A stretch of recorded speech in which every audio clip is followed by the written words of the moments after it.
ஜெயந்திஸ் கிச்சனுக்கு உங்களை அன்புடன் வரவேற்கிறேன். இன்னைக்கு நம்ம பார்க்க போகிற டிஷ் என்னன்னு கேட்டிங்கன்னா மிளகு பொங்கல். இது சேலம் மாவட்டத்தில் வெண்பொங்கல்னு சொல்லுவாங்க. இது எப்படி செய்யுதுன்னு பார்க்கலாம் வாங்க. அதுக்கு முன்னாடி நம்ம சேனலை சப்ஸ்கிரைப் பண்ணிக்கோங்க, பக்கத்தில் இருக்கிற பெல் பட்டனை அழுத்திக்கோங்க.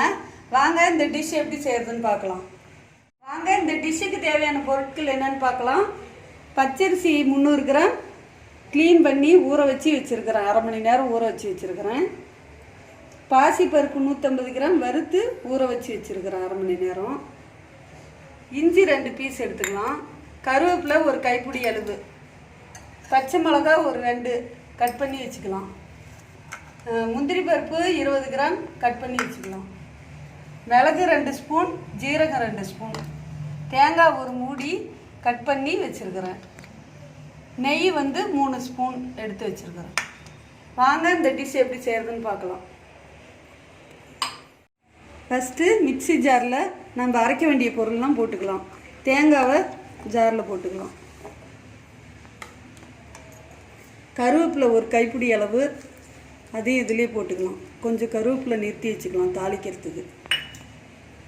இஞ்சி 2 பீஸ் இதிலே போட்டு தண்ணி கொஞ்சம் ஊற்றி இதை அரைச்சி தேங்காய் பால் எடுத்து வச்சுக்கலாம்.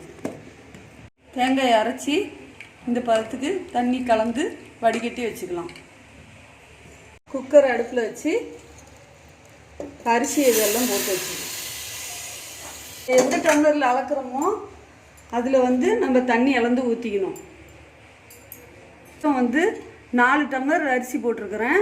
இதில் மொத்தம் 12 டம்ளர் தண்ணி ஊற்றிக்கணும். இந்த தேங்காய் பாலோடு அளந்துக்கலாம்.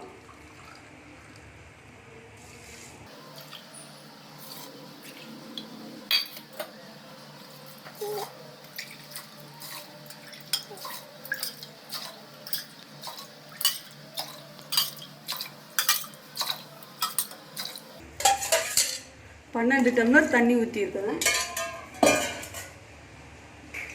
இப்போ பாசி பருப்பையும் நம்ம இதிலே போட்டுக்கலாம். தேவையான அளவு இதில் போட்டுக்கலாம்.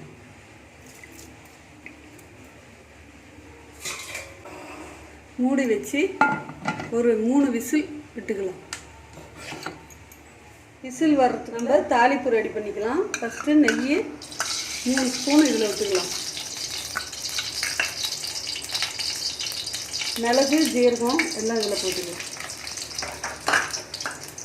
முந்திரி பருப்பு 20 கிராம் இதிலே போட்டுக்கலாம். பச்சை மிளகாய் இதிலே போட்டுக்கலாம். கருவேப்பிலை இதிலே போட்டுக்கலாம்.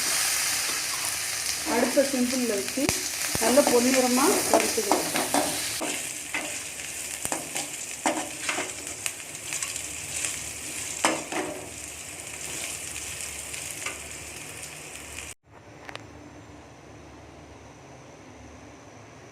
மூணு விசில் வந்துடுச்சு.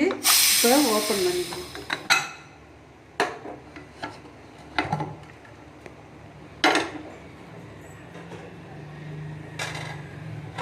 இப்போ இதெல்லாம் வறுத்து வச்சதை மிளகு ஜீரகம் எல்லாம் வறுத்ததை இதில் போட்டுக்கலாம். இப்போ இதை கிளறிக்கலாங்க. சூப்பராக பொங்கல் ரெடி ஆயிடுச்சு.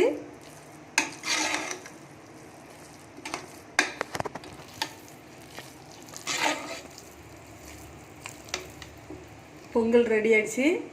நம்ம சேனல் பிடிச்சிருந்தா லைக் பண்ணுங்கள், ஷேர் பண்ணுங்கள், சப்ஸ்கிரைப் பண்ணுங்கள்.